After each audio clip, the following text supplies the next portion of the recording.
Homework नहीं बनाया है चैट बॉक्स में एन टाइप करेंगे। सभी के सभी बच्चों को करना है।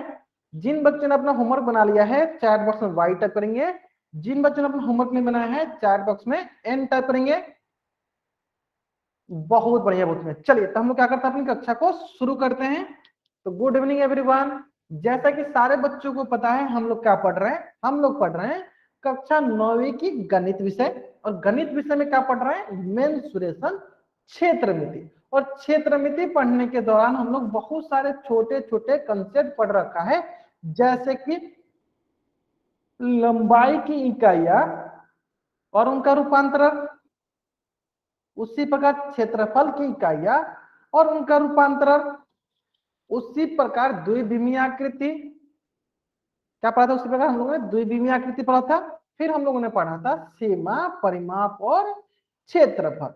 जब हम लोगों ने सीमा, परिमाप और क्षेत्रफल पढ़ा तो उस समय हम लोग विभिन्न प्रकार के आकृतियों का परिमाप निकालना, क्षेत्रफल निकालना सीखा था। जैसे कि उसमें सबसे पहले हम लोगों ने सीखा था त्रिभुज का परिमाप निकालना। फिर हम लोगों ने सीखा था त्रिभुज का क्षेत्रफल ज्ञात करना। फिर हम लोगों ने सीखा समांतर चतुर्भुज का परिमाप और क्षेत्रफल ज्ञात करना। फिर हम लोग ने सीखा आयत का परिमाप और क्षेत्रफल ज्ञात करना।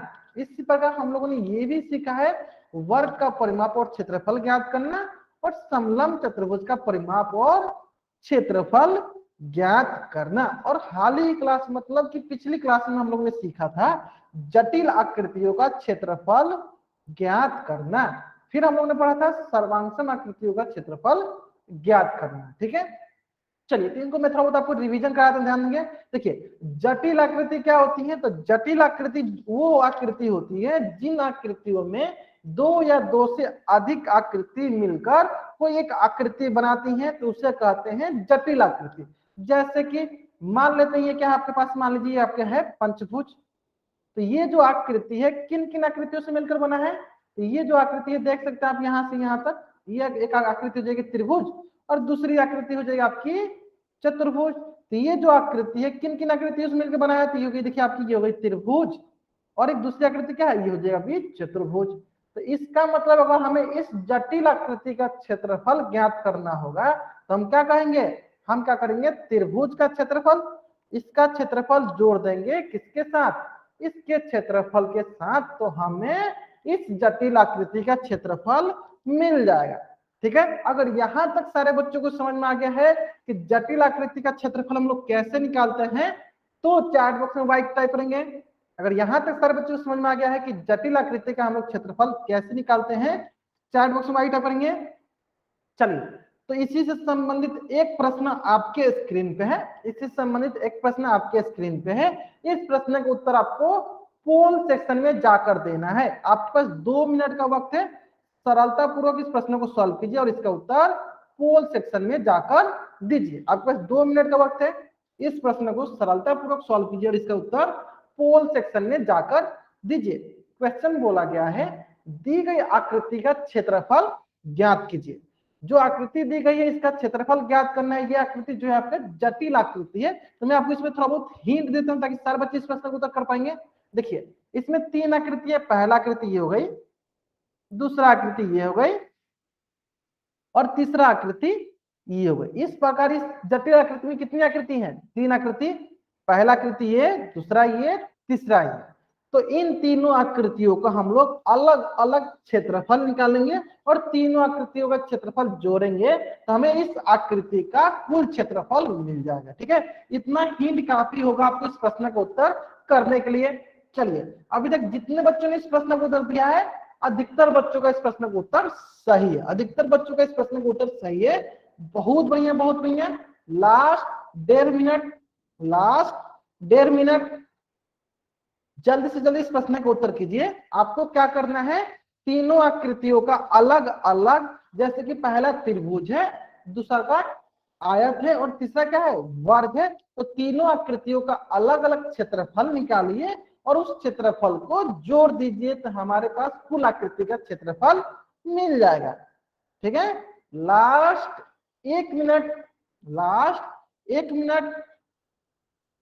बहुत बढ़िया, बहुत बढ़िया, बहुत बढ़िया। बहुत सारे बच्चे इस प्रश्न को उत्तर कर रहे हैं। तो देखिए पहला है हमारा त्रिभुज, दूसरा जो आकृति है यह है हमारी आयत, और तीसरा जो आकृति है यह हमारी है वर्ग।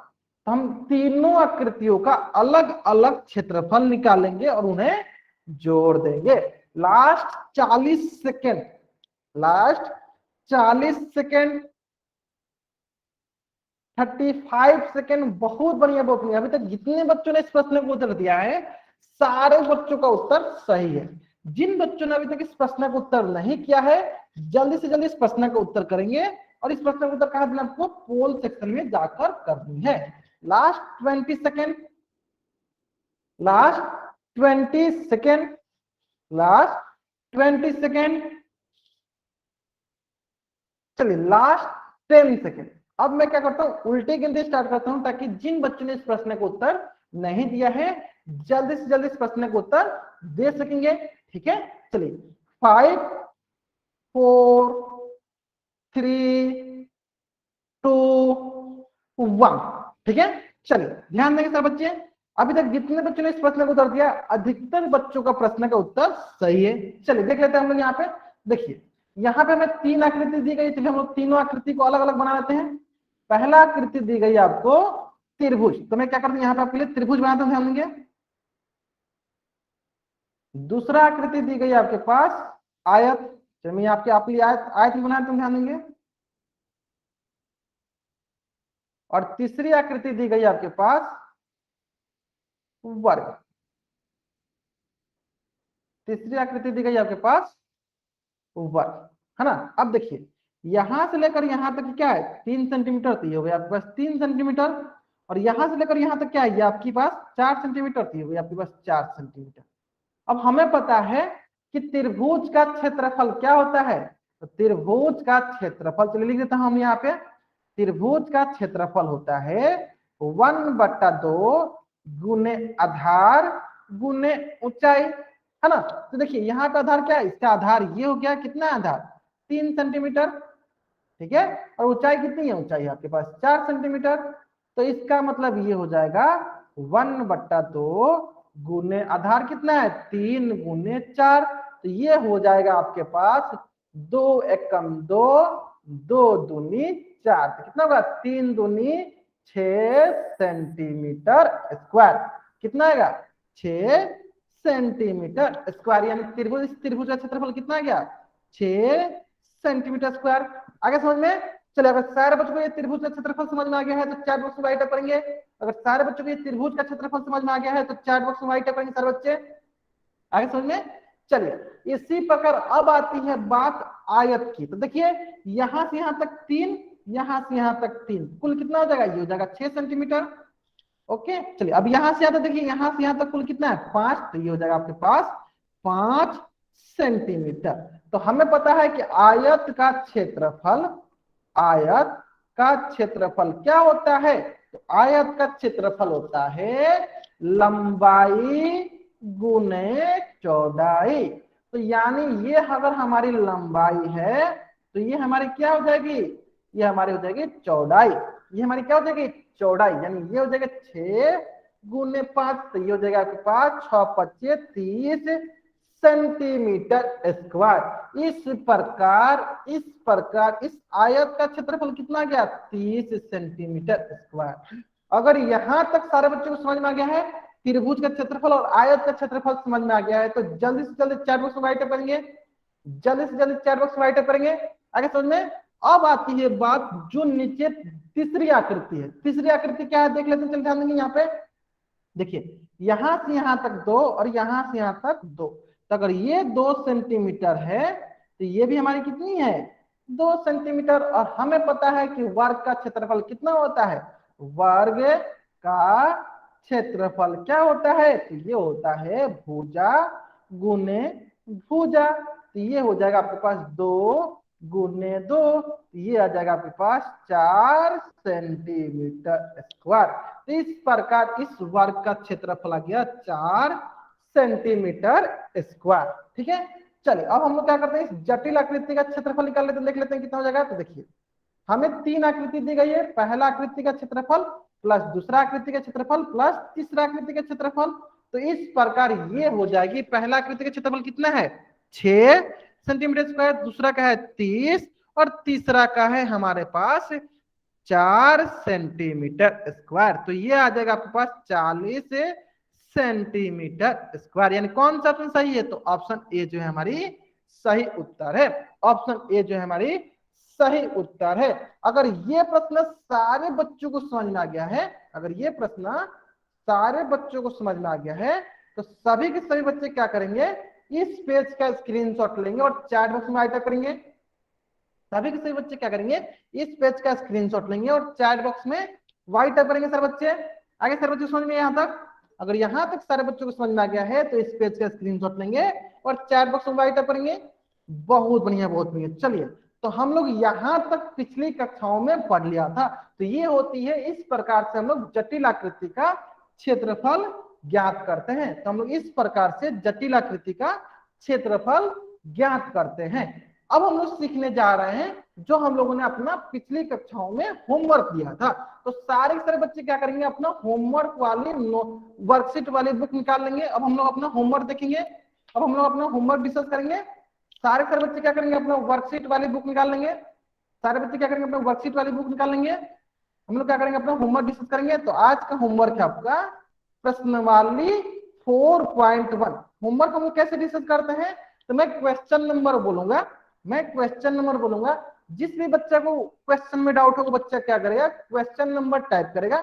अगर डाउट नहीं होगा तो आपको क्या करना है, डाउट नहीं होता आपको क्या करना है, कुछ भी टाइप नहीं करना है। डाउट होगा जिस क्वेश्चन में, क्वेश्चन नंबर टाइप कीजिएगा, नहीं डाउट होगा कुछ भी टाइप मत कीजिएगा। ठीक है, चलिए। तो प्रश्नावली 4.1 क्वेश्चन नंबर 1 का A B, question number 2, question number 3, B 1 का बी। चलिए देख लेते हैं 1 का बी देख लेते, चलिए ध्यान देंगे। चलिए बी देख लेते हैं।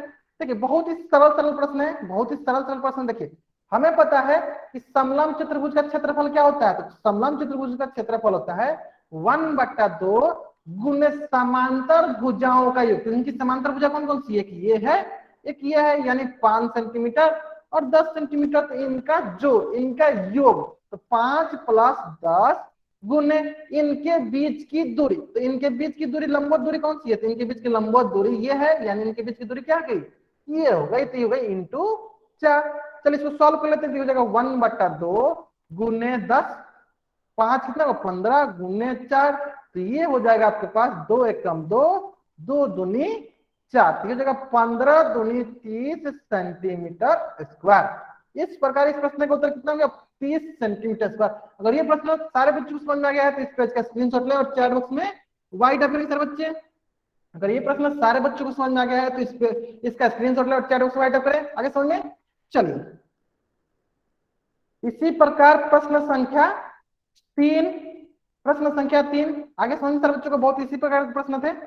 चलिए इस प्रकार आता है प्रश्नावली 4.2 question number 1, question number 2, question number 3, question number 4। प्रश्नावली 4.2 question number 1, question number 2, question number 3, question number 4। चलिए क्वेश्चन नंबर 4 सबसे महत्वपूर्ण सवाल है। चलिए मैं क्वेश्चन नंबर 4 की तरफ ध्यान देंगे। बहुत बढ़िया। देखिए सारे के सारे बच्चों को क्या करना है, इस क्वेश्चन को, सारे के सारे बच्चों को क्या करना है, इस क्वेश्चन को अपने नोटबुक में भी कॉपी कर लेनी है। मैं फिर से भी रिपीट करना चाहता हूँ, सारे बच्चे ध्यान से सुनेंगे। सारे के सारे बच्चों को क्या करना है, इस प्रश्न को अपने नोटबुक में भी कॉपी कर लेनी है। यह प्रश्न बहुत ही सरल प्रश्न है, बहुत ही इंपॉर्टेंट प्रश्न है। ठीक है, ध्यान देंगे सारे बच्चे। देखिए एक समलंब के आकार का खेत दिया गया। कौन कौन खेत है, ABCD, ABCD नाम का एक समलंब के आकार का खेत है। चलिए ए मैं बना देता, समलंब बना देते। ध्यान देंगे सारे बच्चे, ABCD। चलिए कोई बच्चा अपना माइक म्यूट ऑन नहीं करेगा, सारे बच्चे अपना माइक म्यूट रखेंगे। ध्यान देंगे सारे बच्चे, कोई बच्चा अपना माइक ऑन नहीं करेगा, सारे बच्चे अपना माइक म्यूट रखेंगे। प्रहलाद कुमार ने जो बच्चा ज्वाइन हुआ, अगर आप फिर से आपका माइक ऑन होता है तो मैं आपको क्लास से बाहर निकाल दूंगा।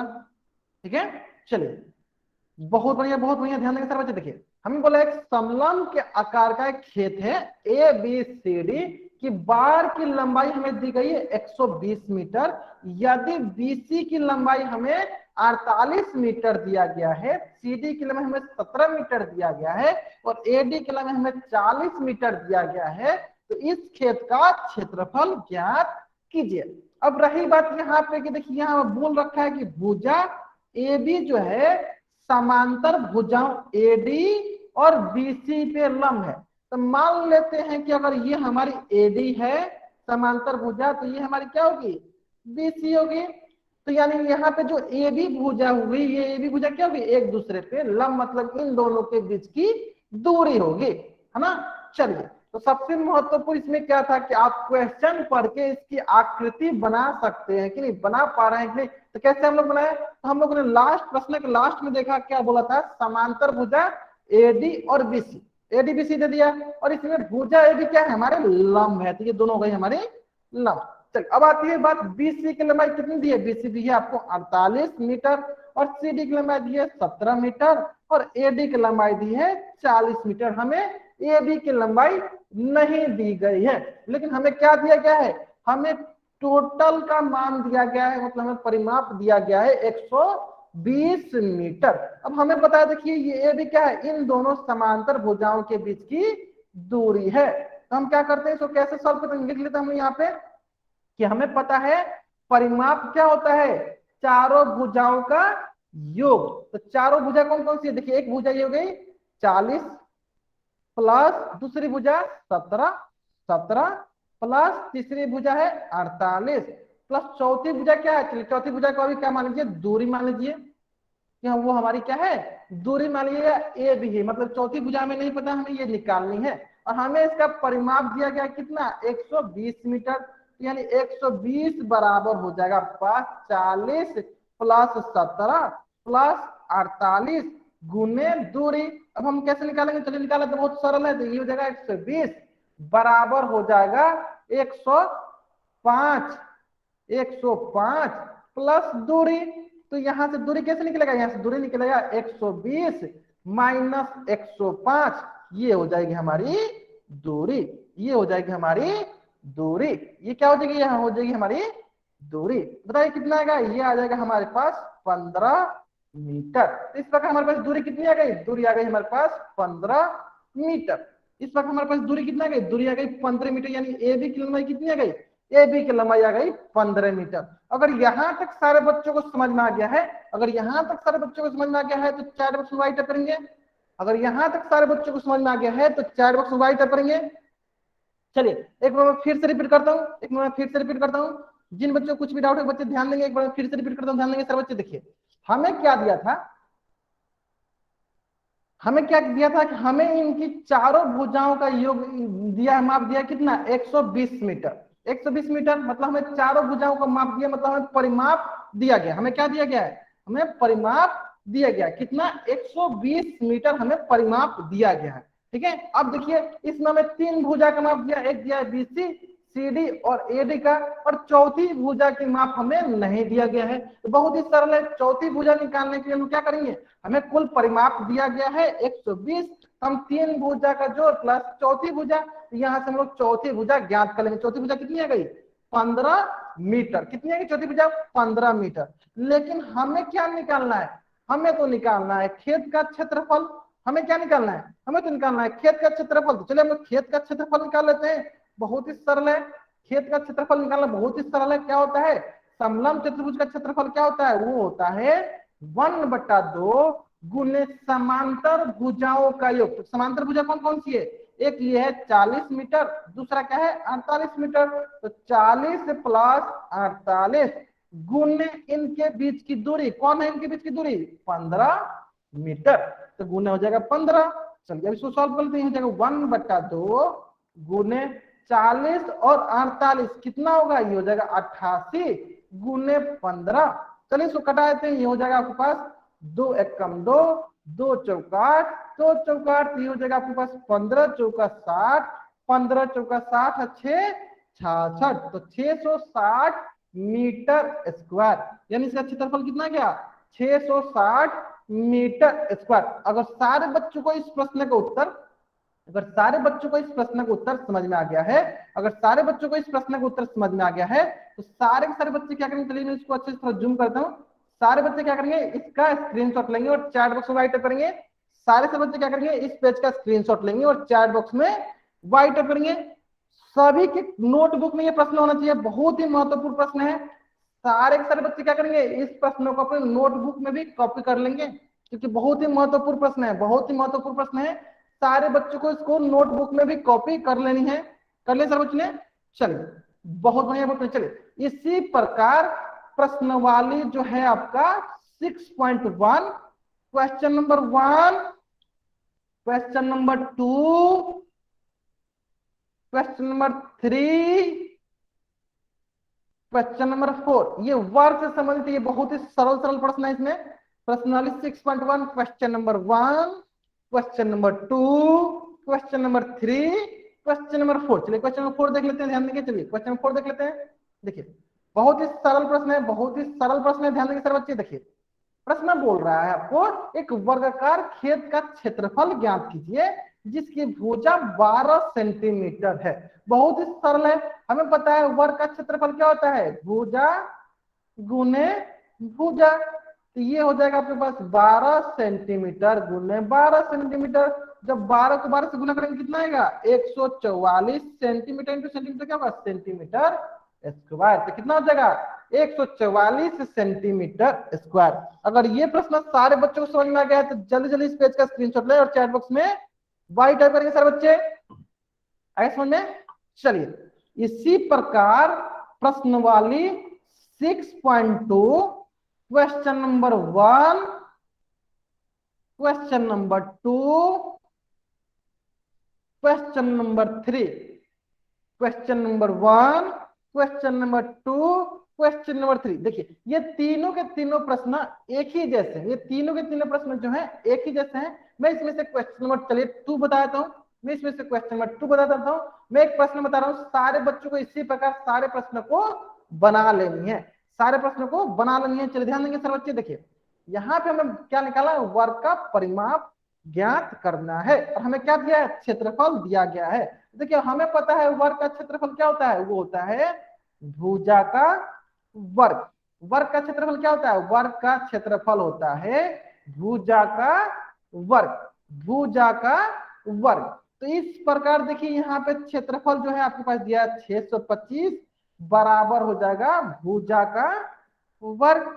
अब देखिए जब वर्ग हटता है तो दूसरी तरफ क्या होगा, वर्गमूल चढ़ जाएगा। तो वर्गमूल ऑफ 625 किसके बराबर होता है, तो वर्गमूल ऑफ 625 जो होता है वो बराबर होता है 25 के, 25 सेंटीमीटर। तो इस प्रकार भुजा हमारी कितनी आ गई, 25 सेंटीमीटर, है ना। चलिए अब आती है बात परिमाप। तो परिमाप क्या होता है, वर्ग का परिमाप होता है 4 गुने भुजा। अब 4 गुने भुजा कितनी है, भुजा है 25 सेंटीमीटर। तो ये जाएगा 25 चौका 100 सेंटीमीटर, यानी इस वर्ग की परिमाप कितनी आएगी, 100 सेंटीमीटर। अगर ये प्रश्न सारे बच्चों को समझ में आ गया है तो जल्दी से जल्दी इसका स्क्रीनशॉट लेंगे और चैट बॉक्स में जाके वाइट करेंगे। अगर ये प्रश्न सारे बच्चों को समझ में आ गया है तो जल्दी जल्दी इस पेज का स्क्रीनशॉट लेंगे और चैट बॉक्स में जाके वाइट करेंगे। आगे समझ में। 4 कैसे, आपको पता है कि वर्ग की परिमाप कितनी है। चलिए मैं एक बार ध्यान देता हूँ, दिखा देता हूँ आपको, ध्यान देंगे सारे बच्चे। आपको थोड़ा बहुत रिकॉल करा दो, आपको फिर से समझ में आ जाएगा। देखिए मान लीजिए आपके पास ये वर्ग है, ये वर्ग है। चलिए इसकी सारी सारी भुजा क्या होती है, सभी सारी भुजा बराबर होती है। तो ये भी भुजा, ये भी भुजा, ये भी भुजा और ये भी भुजा। तो अगर हम इसकी परिमाप निकालना चाहें, अगर इसकी परिमाप निकालना चाहें तो क्या होगा, भुजा प्लस भुजा प्लस भुजा। ऐसे भुजा प्लस भुजा कितनी बार करेंगे, 4 बार करेंगे। इसी तरह कितनी बार करेंगे, 4 बार करेंगे। तो इस प्रकार यह आ जाएगा 4 भुजा। 4 भुजा कितना, 4 भुजा यानी इसको लिख सकते हैं 4 गुने भुजा। आया समझ में।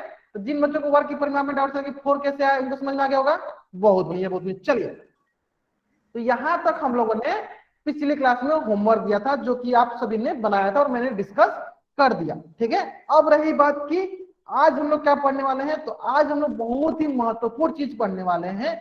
तो जो चीजें मैं पढ़ाने जा रहा हूँ, मैं उम्मीद करता हूँ कि सारे के सारे बच्चे आज क्या ध्यान देंगे, मेरे स्क्रीन पे ध्यान देंगे। चैट बॉक्स पे बहुत कम ध्यान देना है। कहाँ ध्यान देना है आपको, मेरी स्क्रीन पे ध्यान देना है। और जैसे जैसे मैं समझाते जाऊं, जब मैं बोलूं कि आपको चैट बॉक्स में आंसर करना है तभी आप बोलिएगा, वरना कोई बच्चा वाई टाइप नहीं करेगा या एन टाइप नहीं करेगा, कुछ भी टाइप नहीं करेगा। ठीक है, आपको सिर्फ कहाँ ध्यान देना है, स्क्रीन पे ध्यान देना है। ठीक है, चलिए तो देखिए अब हम लोग पढ़ने जा रहे हैं।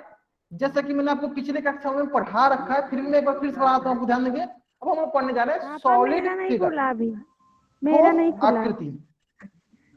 सुहानी नाम से जो ही बच्चा ज्वाइन हुआ, एक बार फिर से अगर आपका माइक ऑन होता है तो मैं आपको किसी दिन भी क्लास में एंट्री नहीं दूंगा। मैं सारे बच्चों से बोलना चाहता हूँ कि अगर किसी बच्चे का माइक ऑन होता है तो मैं उनको क्लास में एंट्री नहीं दूंगा।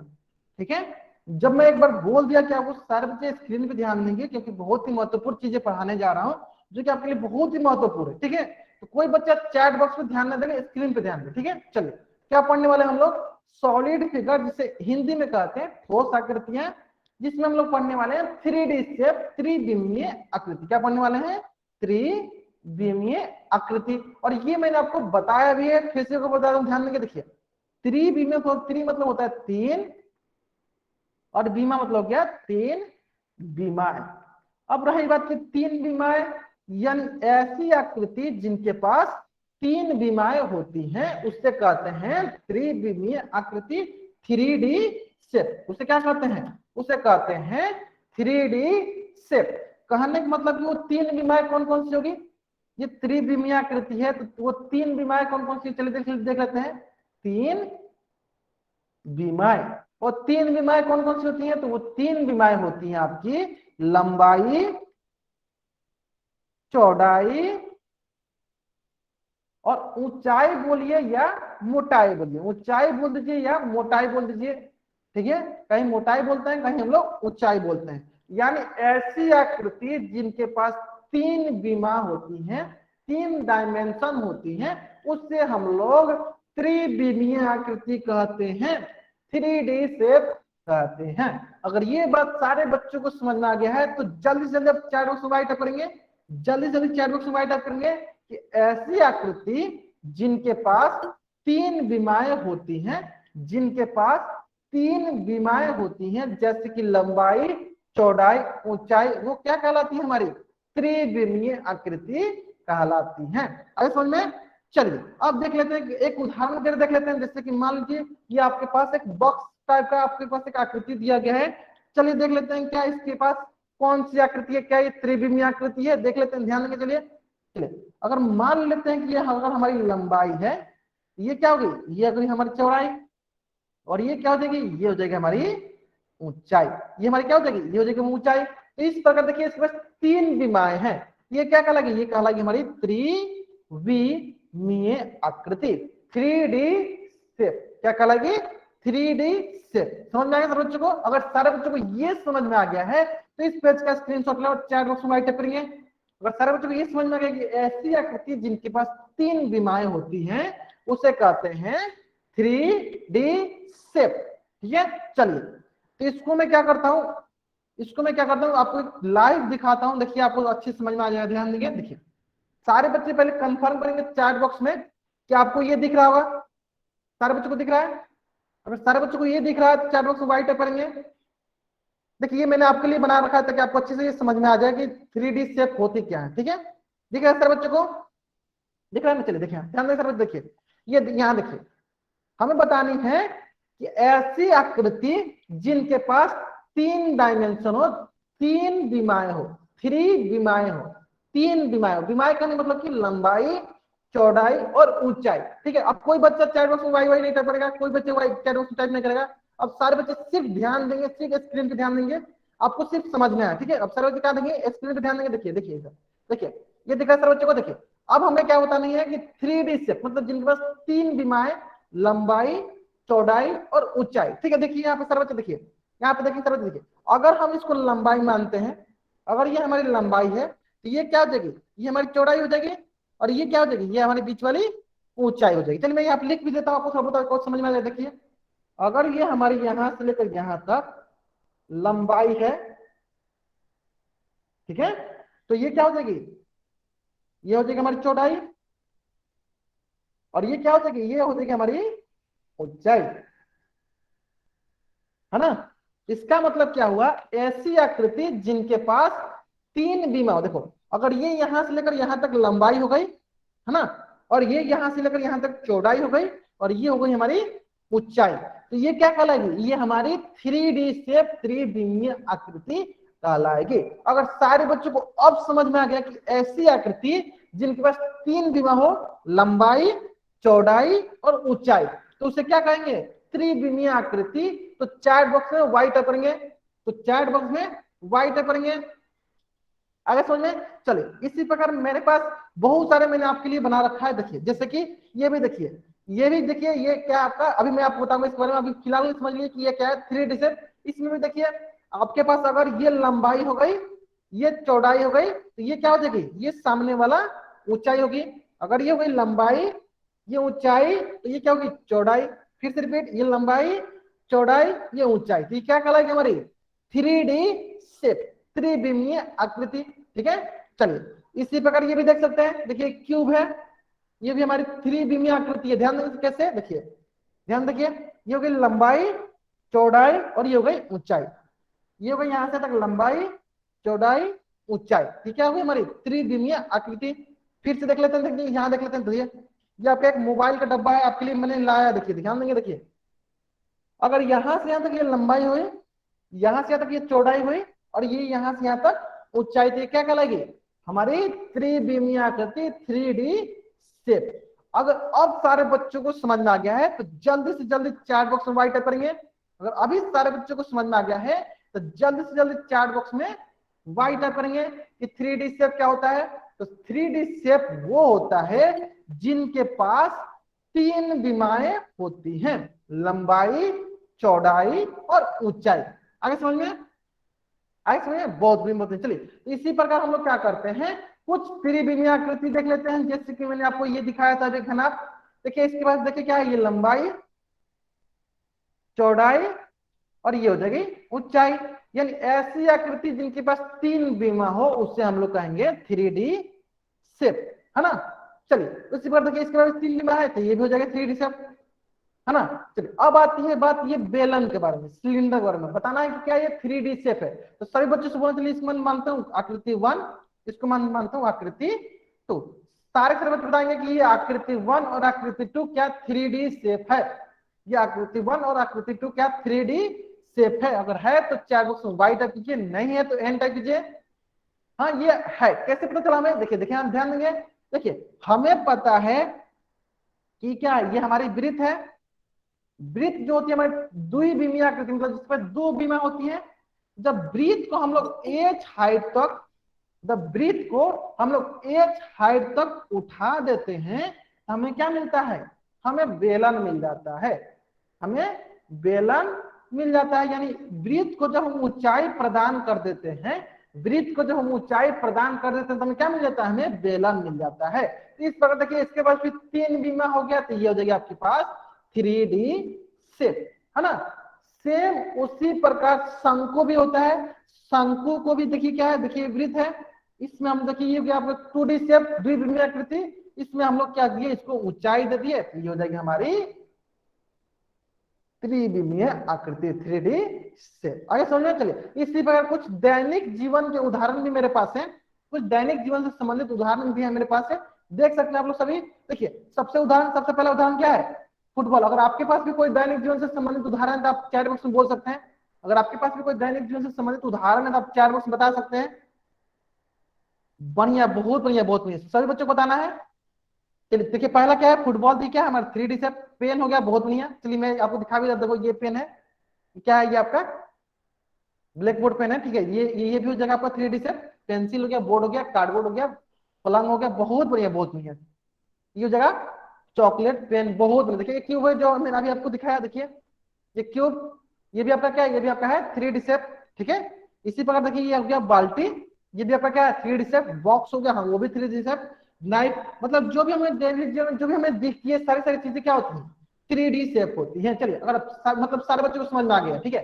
चलिए अगर सारे बच्चों को ये समझ में आ गया है तो आपके स्क्रीन पे एक क्वेश्चन है और इस क्वेश्चन का उत्तर आपको 30 सेकंड के अंदर पोल सेक्शन जाकर उत्तर देना है। इस क्वेश्चन का उत्तर आपको 30 सेकंड के अंदर पोल सेक्शन जाकर उत्तर देना है। क्वेश्चन बहुत ही सरल, बतानी है कि निम्न में से कौन सी जो है त्रिविमीय आकृति है। आपको 30 सेकंड का वक्त है, आसानी से सॉल्व कीजिए, इसका उत्तर पोल सेक्शन में जाकर दीजिए। 30 सेकंड टाइम इतना कम इसलिए क्योंकि बहुत ही सरल प्रश्न है, ठीक है। और जहां तक मैं देख पा रहा हूं अभी तक जितने बच्चे ने इस प्रश्न को उत्तर दिया है, एक भी ऐसे बच्चे ने जिस बच्चे का इस प्रश्न का उत्तर गलत हो, ठीक है। चलिए last 15 second, last 15 second, 10 second. चलिए मैं क्या करता हूं, उल्टे गिनती स्टार्ट करता हूं।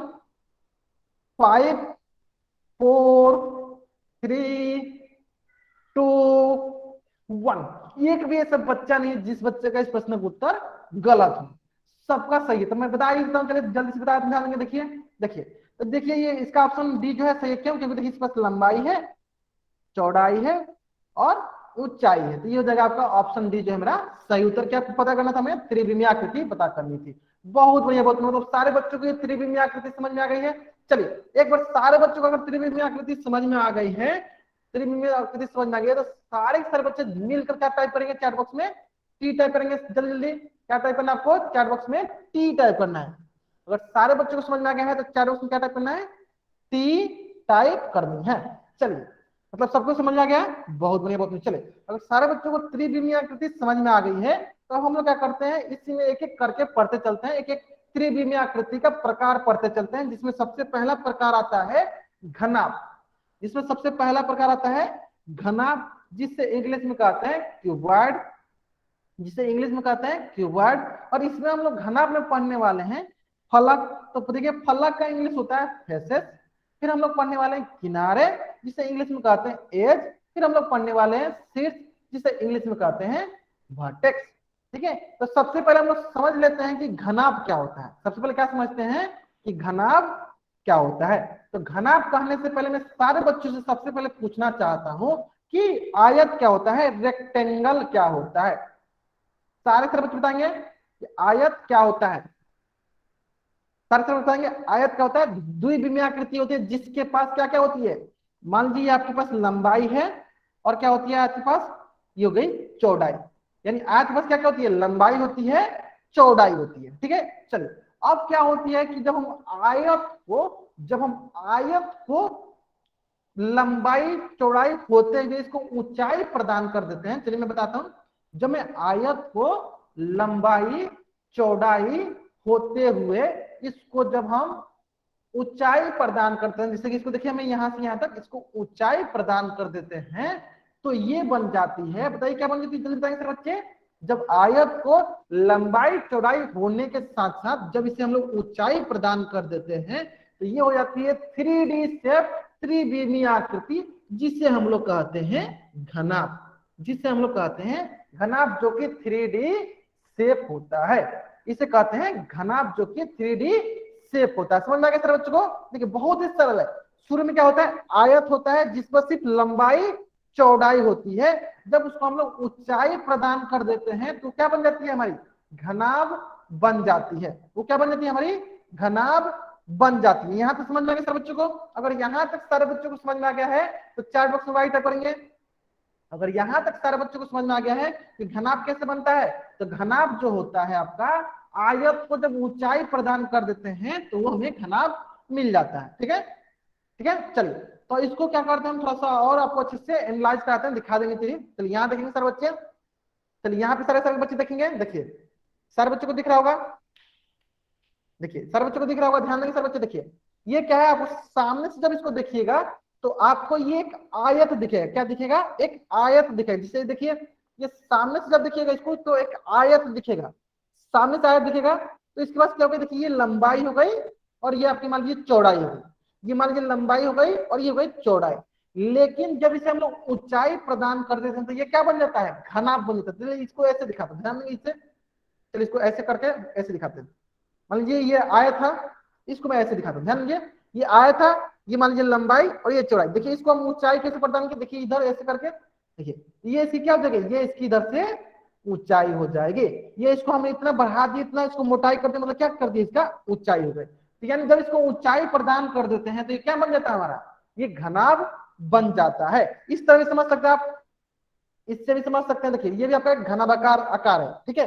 अगर सामने से इसको देखिएगा कि क्या दिखेगा, ये हमें एक आयत दिखेगा। सामने से देखिएगा क्या दिखेगा, ये हमें एक आयत दिखेगा जिसके पास लंबाई और चौड़ाई है, लंबाई चौड़ाई। अगर इसको हम ऐसे देखेंगे, देखिए इसको हम क्या किए, इतना मोटाई दे दिया, इसको इतना हम लोग ऊंचाई दे दिए, तो ये क्या हो गया, ये हमारे घना बन गए। जो भी बक्सा होता है जनरली क्या होता है, वो घनाभाकार आकार का होता है, ठीक है।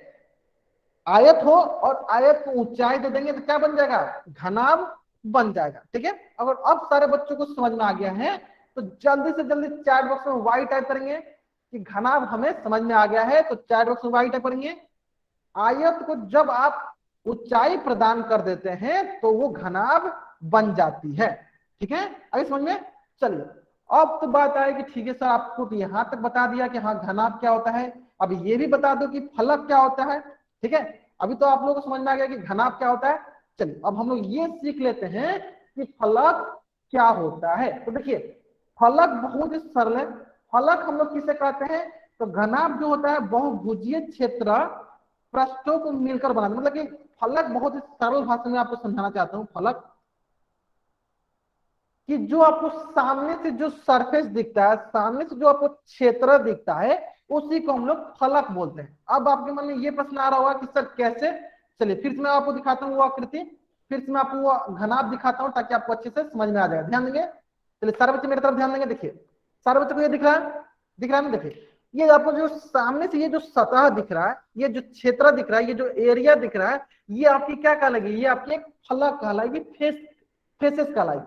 फिर से मैं रिपीट करता हूँ, ध्यान से बच्चे देखिए, ये आपको जो सामने से ये जो सतह दिख रहा है, ये सतह, ये जो क्षेत्र दिख रहा है, ये क्षेत्र क्या कहलाएगा, ये क्षेत्र आपकी फलक कहलाएगी। ये क्षेत्र आपकी क्या कहलाएगी, फलक कहलाएगी। फिर से मैं रिपीट करता हूँ, ये जो सामने से जो ये सतह दिख रही है, ये सतह क्या कहलाएगी आपकी, फलक कहलाएगी। मतलब जो जो सतह आपको दिखेगी वो सतह क्या कहलाएगी, आपकी फलक कहलाएगी।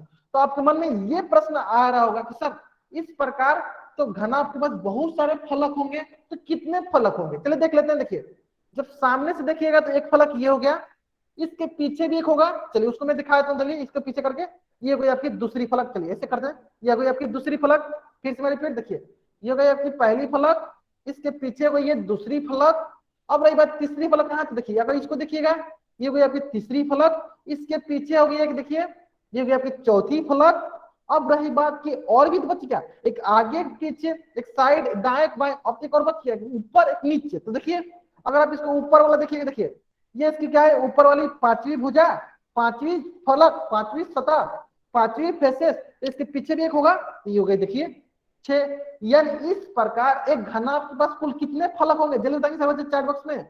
इस प्रकार एक घनाभ के पास कुल कितने फलक होंगे, जल्दी जल्दी बताएंगे सर बच्चे, कितने होंगे, 6। कैसे, चलिए एक बार और बता, ध्यान यहाँ देखिए, देखिए या इसे यहाँ देखिए सर बच्चे। देखिए अगर हम इसको, ये हमारी मान लेते हैं, ये अगर हमारी पहली पहली है, पहली फलक है, इसके पीछे भी एक हो गई, चलिए इसके पीछे भी मैं कर देता हूँ, ये हो गई हमारी दूसरी, 2 हो गई। चलिए अब यहाँ देखिए ये हमें सामने दिख रहा है, तो अगर ये हमारी तीसरी हुई तो इसके पीछे भी एक होगा, चलिए इसके पीछे ये होगी हमारी चौथी। अब रही बात, तो देखिए आगे पीछे हो गया, अब ऊपर नीचे देख लेते हैं। देखिए तो ये देखिए ये ऊपर नीचे, देखिए अगर मान लेते हैं अगर ये हमारी पांचवी है तो इसके पीछे एक हो गई, इसके पीछे हो गई ये छवी। इस प्रकार एक घनाभ के पास कुल कितने फलक होते हैं, जल्दी बताइए सर बच्चे चैट बॉक्स में। इस प्रकार एक घनाभ के पास कुल कितने फलक होते हैं, एक घनाभ के पास जो होता है कुल 6 फलक होते हैं, कुल 6 फलक होते हैं। तो एक घनाभ के पास कुल कितने फलक होंगे, तो कुल 6 फलक होते हैं। कुल कितने फलक होते हैं, 6 फलक होते हैं। तो अगर सारे बच्चों को फलक समझ में आ गया, चलिए अब समझते हैं, फलक हम लोग समझ में आ गया, अब हम समझते हैं किनारे क्या होते हैं। क्या समझते हैं हम लोग कि किनारे क्या होते हैं, बहुत ही सरल। किनारा जो होता है जहां पे 2 फलक मिलते हैं, देखिए ये हमारे ऊपर वाला एक फलक है, ये ऊपर वाला एक फलक है, और एक ये सामने वाला, देखिए ये क्या है, ये सामने वाला जो है, ये सामने वाला जो है ये एक फलक है। तो जहां पे मिलते हैं, जिस रेखाखंड पे, तो किस रेखाखंड में मिल रहा है, तो देखिए ये इस रेखाखंड पे मिल रहा है, तो ये हमारी क्या कहलाएगी, यही हमारी कहलाएगी किनारा, यही हमारी कहलाएगी किनारा। किनारा को इंग्लिश में बोलते हैं एड्ज, किनारों को इंग्लिश में क्या बोलते हैं? एज। एज बहुत ही सरल है, जहां पे दो फलक मिलते हैं वही हमारे क्या कहलाती है? वही हमारे किनारा कहलाती है। तो देखिए किनारा को हम लोग इंग्लिश में बोलते हैं एज, ठीक है। यानी देखिए किसी भी सतह को हम लोग काटते हैं तो बोलते हैं ना कि इसका ये एज है, इसका ये एज है ना, बोलते हैं ना इसका ये एज है। इसका मतलब क्या है? इसका ये किनारा है। तो यानी देखिए एक फलक ये हो गया, एक फलक ये हो गया, इन दोनों फलक मिले कहा कौन सा है? तो ये जो रेखाखंड बन रहा है, तो ये रेखाखंड हमारी क्या हो जाएगी? इसकी फलक हो जाएगी। तो ये रेखाखंड इसकी किनारा हो जाएगी, ये रेखाखंड इसकी क्या हो जाएगी? किनारा हो जाएगी। तो मैं इस प्रकार सारे बच्चों से पूछना चाहता हूं कि एक घनाभ के पास कुल कितने किनारे होंगे? जल्दी बताइए सर बच्चे, एक घनाभ के पास कुल कितने किनारे होंगे? कुल कितने किनारे होंगे? जल्द काउंट कर बताइए सर बच्चे। बहुत बढ़िया, बहुत बढ़िया, बहुत बढ़िया। कैसे पता चल? देखिए यहां से लेकर यहां तक एक हो गया, यहां से लेकर यहां तक दूसरा हो गया, यहां से लेकर यहां तक, यहां से यहां तक तीसरा हो गया, यहां से यहां तक चौथा हो गया, यहां से यहां तक ये पांचवा हो गया, यहां से यहां तक ये छठा हो गया, यहां से यहां तक ये सातवां हो गया, और यहां से लेकर यहां तक ये आठवां हो गया, यहां से यहां तक ये नौवां हो गया, और यहां से यहां तक ये 10वां हो गया, यहां से यहां तक ये 11, और यहां से यहां तक ये 12। तो इस प्रकार घनाभ के पास कुल कितने किनारे होंगे? तो घनाभ के पास कुल 12 किनारे होंगे। कौन कौन होंगे? सभी पता चल गया।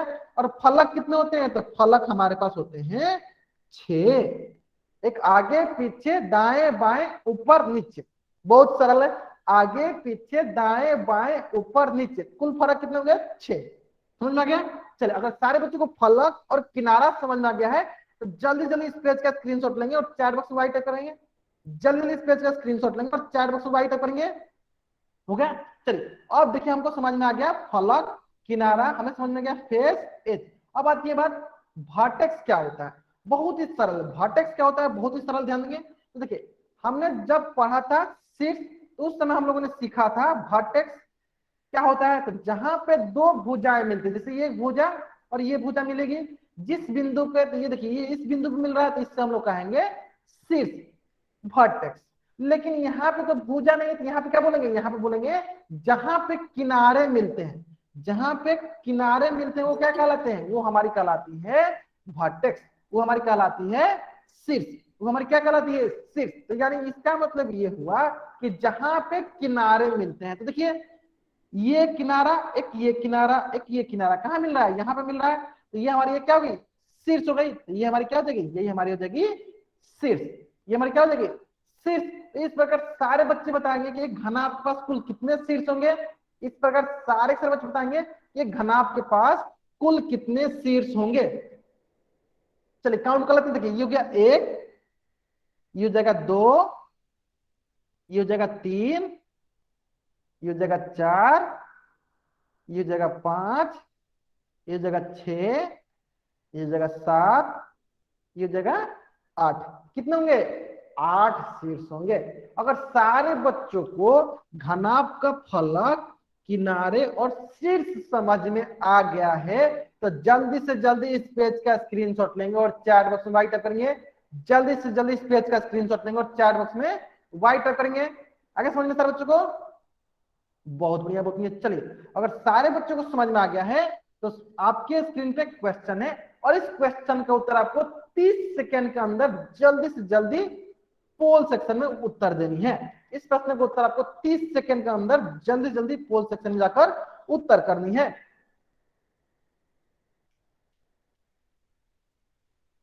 प्रश्न ध्यान से देखेंगे, प्रश्न क्या बोल रहा है?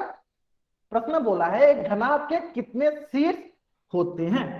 बहुत बढ़िया, बहुत बढ़िया। लास्ट 10 सेकेंड जल्दी से जल्दी करेंगे सारे बच्चे। बहुत बढ़िया, बहुत बढ़िया। मैं उल्टी गिनती स्टार्ट करता हूं, चलिए। 5, 4, 3, 2, 1। कितने होते हैं? अभी मैंने आपको काउंट करके बताया कितने होते हैं?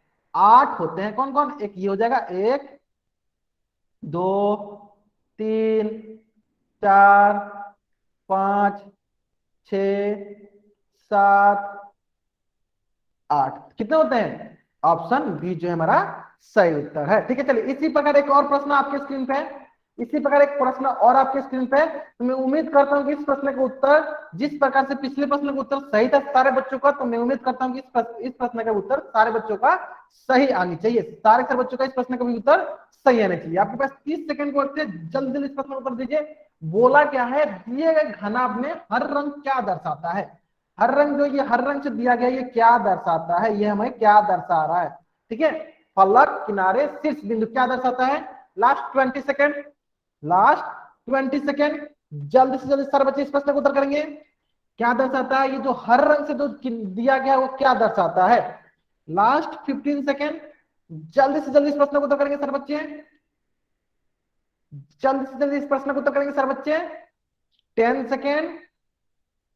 चलिए मैं क्या करता हूँ, उल्टी गिनती स्टार्ट करता हूँ ताकि जिन बच्चों ने इस प्रश्न को उत्तर नहीं दिया है जल्दी जल्दी इस प्रश्न को उत्तर दे सकेंगे। चलिए 5 4 3 2 1। बहुत बढ़िया, बहुत बढ़िया। देखिए हमें पता है जहां दो फलक, देखिए ये फलक हो गया और एक सामने वाला फलक हो गया, किस रेखाखंड में मिल रहा है, तो इस रेखाखंड में मिल रहा है। इस रेखाखंड को बोलते हैं हम लोग किनारा। यानी कौन सा ऑप्शन सही है, तो ऑप्शन बी जो है हमारा सही उत्तर है। ऑप्शन बी जो है हमारा सही उत्तर है। ठीक है, चलिए सेम इसी प्रकार घनाभ की जैसे है, जैसे घनाभ जो होता है आयत से मिलकर बनता है, इसी प्रकार आपके मन में ये प्रश्न आ रहा होगा कि सर जो वर्ग से मिलकर बनता है उसे क्या कहते हैं। आपके मन में ये प्रश्न आ रहा होगा सर जो वर्ग से मिलकर बनते हैं उसे क्या कहते हैं, तो उसे हम लोग घन कहते हैं, उससे हम लोग घन कहते हैं। तो सारे बच्चे एक बार रिपीट करेंगे, सारे बच्चे बताएंगे कि घन किससे मिलकर बनता है। चार बच्चे बताएंगे सारे बच्चे, घन किससे मिलकर बनता है, सारे बच्चे बताएंगे घन किससे मिलकर बनता है। घन किससे मिलकर बनता है, तो घन जो होता है स्क्वायर से मिलकर बनता है। बहुत बढ़िया, बहुत बढ़िया, बहुत बढ़िया, बहुत बढ़िया। चलिए इसमें मैं एक प्रश्न सारे बच्चों से पूछना चाहता हूँ, सारे बच्चे बताएंगे, सारे बच्चे बताएंगे कि घन की जो लंबाई, घन की जो लंबाई, चौड़ाई और ऊंचाई क्या बराबर होती है, क्या बराबर होती है। अगर होती है तो चैट बॉक्स में वाई टाइप करेंगे, अगर होती है तो चैट बॉक्स में वाई टाइप करेंगे। क्यों होती है, क्योंकि हमें पता है वर्ग की लंबाई और चौड़ाई बराबर होती है, वर्ग की लंबाई और चौड़ाई बराबर होती है। और ये किससे मिलकर बना है, ये जो है वर्ग से मिलकर बना है। इसका मतलब कि इसकी लंबाई, चौड़ाई और ऊंचाई सभी के सभी बराबर होंगे, सभी के सभी बराबर होंगे। समझ में आ गया, इससे हम लोग कहेंगे घन, इससे हम लोग क्या कहेंगे, घन। इंग्लिश में बोलेंगे इसको हम लोग क्यूब। चलिए अब एक प्रश्न सारे बच्चों से पूछना चाहता हूं कि जिस प्रकार हम लोगों ने घनाभ का फलक, किनारा और शीर्ष पढ़ा था, क्या इसमें कुछ चेंजिंग होंगे। बताएंगे सर बच्चे, घन के फलक कितने होंगे, बताएंगे सर बच्चे।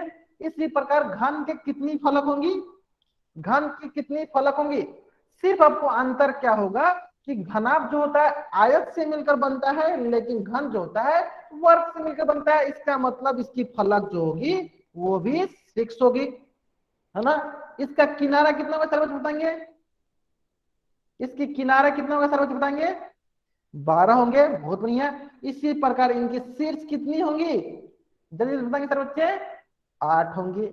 बहुत बढ़िया, बहुत बढ़िया। ठीक है, बहुत ही सरल है। सिर्फ आपको याद क्या रखना है, घन जो होता है वो वर्ग से मिलकर बनता है, जो घनाभ होता है, जो घनाभ होता है वो आयत से मिलकर बनती है। समझ में आ गया सर बच्चों को, जो घन होती है वो वर्ग से मिलकर बनती है, जो घनाभ होती है वो आयत से मिलकर बनती है। चलिए अगर यहां तक अगर आपको समझ में आ गया है घन घनाभ, तो आपके स्क्रीन पे एक क्वेश्चन है, आपके स्क्रीन पे एक क्वेश्चन है, और इस क्वेश्चन का उत्तर जो है आपको पोल सेक्शन में जाकर देनी है, और इस क्वेश्चन का उत्तर जो है आपको पोल सेक्शन में जाकर देनी है। ठीक है, जल्दी जल्दी इस प्रश्न का उत्तर दीजिए। आपके पास मात्र 30 सेकेंड का वक्त है, सरलता पूर्वक सॉल्व कीजिए और इसका उत्तर पोल सेक्शन में जाकर दीजिए। मैंने अभी अभी आपको बताया गुंजन परिणाम से जो भी बच्चा ज्वाइन हुआ, मैं अभी अभी आपको बताया कि वर्टेक्स क्या होती है, जहां पे किनारे मिलते हैं, जिस बिंदु पे किनारे मिलते हैं उससे वर्टेक्स कहते हैं, उसे शीर्ष कहते हैं। ठीक है, चलिए लास्ट 20 सेकेंड, लास्ट 20 सेकेंड। हमें किनारे बोला गया, हमें शीर्ष नहीं बोला गया। ध्यान देंगे सर बच्चे, हमें यहाँ पे किनारा बोला गया है, लास्ट 10 सेकेंड। मैं क्या करता हूं, उल्टी गिनते स्टार्ट करता हूं ताकि जल्दी जल्दी सारे बच्चे इस प्रश्न का उत्तर दे सकेंगे। चलिए 5 4 3 2 1। किनारे क्या होते हैं, जहां पे दो फलक मिलते हैं, जैसे ये फलक और ये फलक कहाँ मिल रही है, तो यहाँ पे मिल रही है, तो ये हमारी क्या होगी, किनारा होगी। चलिए मैं इसको क्या करता हूँ, अब वो किनारा काउंट करता हूँ, चलिए ये हो जाएगा यहां से यहां तक 1, यहां से यहां तक 2, यहां से यहां तक 3, यहां से यहां तक 4। ठीक है, चलिए इसी प्रकार नीचे काउंट कर लेते हैं, यहां से यहां तक 5, यहां से यहां तक 6, यहां से यहां तक 7, ये हो गई 8, ये हो गई 9, ये हो गई 10, सेम इस प्रकार 11, ये हो गई 12।